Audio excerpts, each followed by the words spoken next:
Hello everyone. आज हम लोग क्वेश्चन नंबर 15 फाइनल अकाउंट पे डिस्कस करेंगे।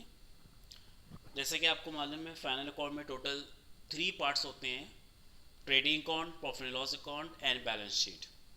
क्वेश्चन स्टार्ट करने से पहले हमें एडजस्टमेंट पे फोकस करना होगा। एडजस्टमेंट में फर्स्ट पॉइंट गिवन है आपका, furniture purchase on a credit but not recorded in the books of accounts.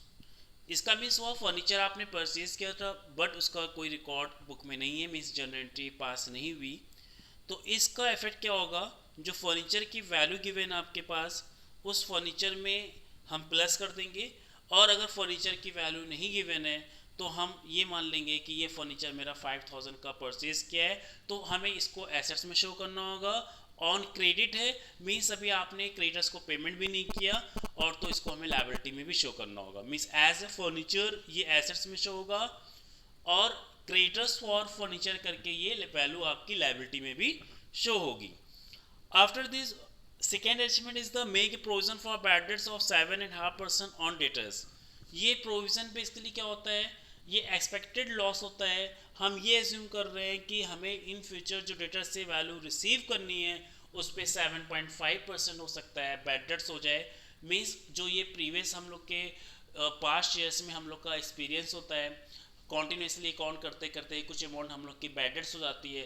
तो ये एक एस्टिमेटेड परसेंटेज होता है कि जो वैल्यू हमें रिसीव करनी है उसमें से हो सकता है 7.5% हमें रिसीव ना हो। This is called provision for doubtful dates.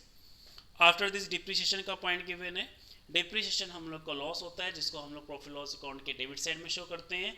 और जब पर्टिकुलर एसेट्स को हमें एसेट्स में शो करना होता है तो वो एसेट्स में से पहले हम डिप्रिसिएशन माइनस करते हैं, और उसकी जो अब वैल्यू आती है आफ्टर चार्जिंग डिप्रिसिएशन, उस वैल्यू को हमें एसेट्स में शो करना होता है। तो टोटल 3 पार्ट्स होते हैं। तो अब सबसे पहले हम लोग ट्रेडिंग अकाउंट्स पे डिस्कस करते हैं। ट्रेडिंग अकाउंट में आपका फर्स्ट पॉइंट गिवन है कॉस्ट ऑफ गुड्स सोल्ड। इसको हम डेबिट साइड पे शो कर देंगे to cost of goods sold. Cost of goods sold जो हम कैलकुलेट करते हैं उसका फॉर्मूला होता है opening stock plus purchases plus direct expenses minus closing stock. Means opening stock, purchase, closing stock इससे माइनस हो चुका है। ये ओवरऑल सबको कॉम्बिनेशन करके दिया हुआ कॉस्ट ऑफ गुड्स सोल्ड। तो जब cost of goods sold given होगा तो हमें अलग से opening stock, purchase, closing stock, direct expenses इसको शो नहीं करना होगा ट्रेडिंग अकाउंट में, क्योंकि ओवरऑल सबका नेट कैलकुलेशन निकल के ही आपका क्या आया है, कॉस्ट ऑफ गुड्स सोल्ड आया। तो हमने शो कर दिया to cost of goods sold. By sales की वैल्यू देख ली 1,50,000, उसको शो किया 1,50,000, और फिर हम लोगों ने ग्रॉस प्रॉफिट निकाल लिया 1,50,000 minus 95,000 to gross profit carried down 55,000। By gross profit आ गया 55,000, और अब हमें अदर एक्सपेंसेस को शो करना है प्रॉफिट लॉस अकाउंट के डेबिट साइड पे। तो आपका दिया है जनरल एक्सपेंसेस, इसको हम शो कर देंगे डेबिट साइड पे। एडवर्टीजमेंट इसको शो कर देंगे। सैलरी डेबिट साइड पे शो कर देंगे। बैड डेट्स गिवन था आपका 1,400, और इस पे हमें पहले हम इसको इस तरह से देखिए शो करेंगे। पहले शो करेंगे टू बैड डेट्स 1,400, फिर हम हेडिंग शो करेंगे add new provision for doubtful debts. इसमें बैड डेट्स लिखा हुआ है, आप शो कर दो add new provision for doubtful debts. Add new provisions अगर आपका परसेंटेज में गिवन होता है तो ये हमेशा किस पे निकाला जाता है, डेटर्स पे निकाला जाता है। परसेंटेज का रेट गिवन है 7.5%, आप डेटर्स का 7.5% कैलकुलेट कर लीजिए। जो बुक डेट्स गिवन है यही डेटर्स हैं, बुक डेट्स भी कहते हैं डेटर्स को। तो एक कस्टमर भी कह सकते हैं, कस्टमर्स अकाउंट बैलेंस या कस्टमर अकाउंट। तो बुक डेट्स 18,000 का 7.5% हमने कैलकुलेट कर लिया, ये वैल्यू है आपकी 1350। बैड डेट्स और न्यू प्रोविजंस को हमने प्लस के इनर कॉलम में, ये वैल्यू आ गई 2740। और एक आपका प्रोविजंस गिवन था provision for bad debts 900 credit side पे, ये आपकी एक तरह से इनकम होती है। ये लास्ट ईयर जो आपने पहले प्रोविजंस क्रिएट किया था कितना बैड डेट्स होगा, बट उतना बैड डेट्स नहीं हुआ और उसमें से 900 रुपीज़ आपके सेव हो गए, तो ये आपके एक तरह से एज इनकम ट्रीट करते हैं। तो ओल्ड प्रोविजंस को हम क्या करेंगे यहाँ पे माइनस कर देंगे, 2750 माइनस 900 और अब आपकी वैल्यू आ गई 1850। उसके बाद आपका पॉइंट्स गिवन था डिप्रिसिएशन ऑन फर्नीचर, और फर्नीचर आपने कब परचेज किया था, 1 अक्टूबर को परचेज किया था 5000।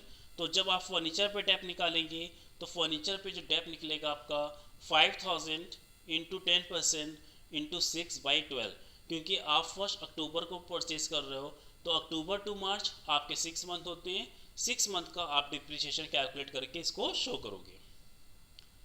7.5% ऑन बिल्डिंग, बिल्डिंग का आप 7.5% कैलकुलेट कर लेंगे विच इज़ 2250। मशीन का 12% गिवन है, मशीन का 12% कैलकुलेट कर लेंगे 2760, और तीनों डिप्रिसिएशन को प्लस करके ऑर्डर कॉलम में शो कर देंगे 5260। तो ये आपका प्रॉफिट लॉस अकाउंट की एंट्री हो गई। इसके बाद you have to calculate net profit. Credit side का टोटल था 55,000, डेबिट साइड का टोटल करेंगे एक्सपेंसेस का और 55,000 से इसको माइनस कर देंगे, then difference is called to net profit. तो ये नेट प्रॉफिट आ गया, मीन्स आपके जो टोटल 3 पार्ट्स होते हैं उसमें से 2 पार्ट्स हम लोग कंप्लीट कर चुके हैं, first trading account, second profit and loss account. अब थर्ड पार्ट हमें कंप्लीट करना है बैलेंस शीट। चलिए बैलेंस शीट पे आते हैं, और बैलेंस शीट स्टार्ट करने से पहले आप ये बात समझ लीजिए, आपके पास डेबिट बैलेंस गिवन है एंड क्रेडिट बैलेंस गिवन है।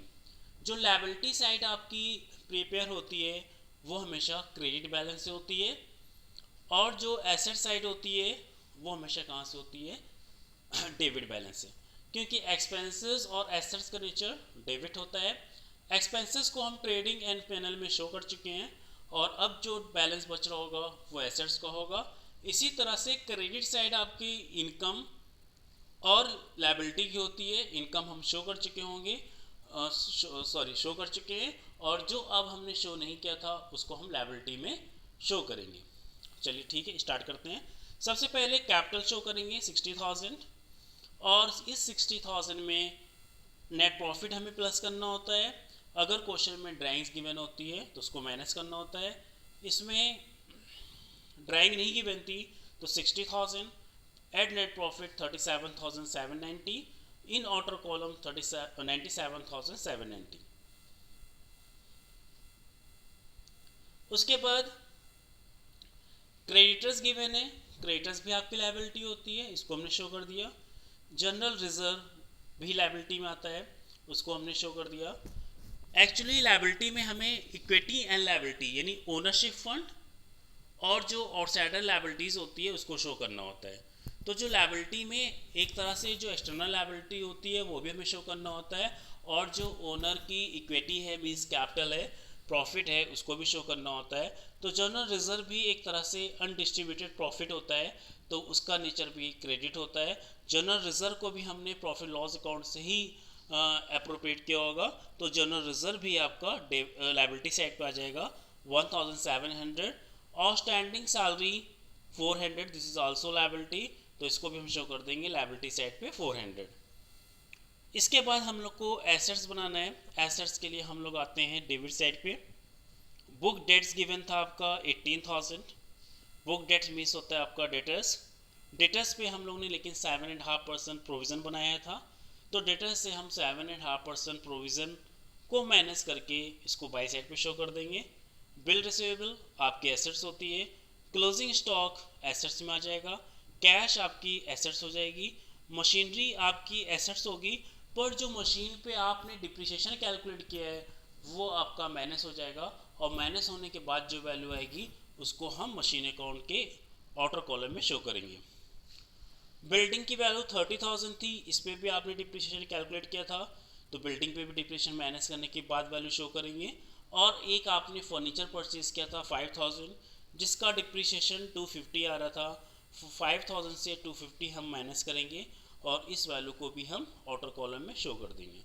तो देखिए मशीन से पहले डेप माइनस हुआ, बिल्डिंग से डेप माइनस हुआ, फर्नीचर से डेप माइनस हुआ, डेटर से प्रोविज़न फॉर डाउटफुल माइनस हुआ, बिल रिसीवेबल की वैल्यू आ गई, कैश की वैल्यू आ गई, एंड क्लोजिंग स्टॉक की वैल्यू हमने शो कर दिया, और देन हमने लायबिलिटीज़ और एसेट्स का टोटल कर दिया, और टोटल इक्वल आता है। अगर आपने trading and profit loss account का सही प्रॉफिट कैलकुलेट किया होगा, सही रिकॉर्ड किया होगा, तो आपका लायबिलिटी एंड एसेट्स का टोटल इक्वल आएगा।